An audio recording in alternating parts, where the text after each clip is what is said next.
Чубагажы. Кытайда 1000 адам какап деле өлүп калат. Коронавирус жасалма оору.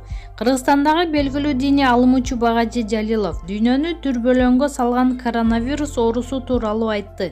Коронавирус атайын чыгарылган вирус. Анын дарысы да бар. Кытайда 1000 адам какап деле өлүп калат. Ажал келсе, буламыктан тиш сынат, кыламыктан бут сынат дегендей. 1000 адамга мен таң калбайм деле.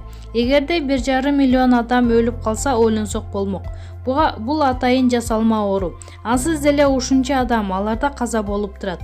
Бишкек шаарында күнүгө 30 адам каза болот экен. Миллиарддаган Кытайдан 1000 адамдын каза болгону болбогон сөз. Кытай өзүнүн экономикасын бекемдеп алуу иши болду. Маалымат булагы Азия News.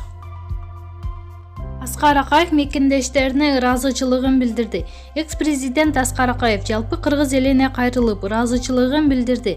Касиеттүү калай калк, ардактуу мекендештерим, биздин үй бүлөбүздүн башына капилет кырсык болуп, оор иш түшүп, тун уулубуз Айдардан ажырап, жүрөгүбүз сыздап турганда, биздин кайгыбызды тең бөлүшүп, жылуу сөзүн айтып, кайрат берген бардык мекендештериме, санаалаштарыма, чет жакта жашаган кыргыз диаспорасынын өкүлдөрүнө ыраазычылыгымды билдирем.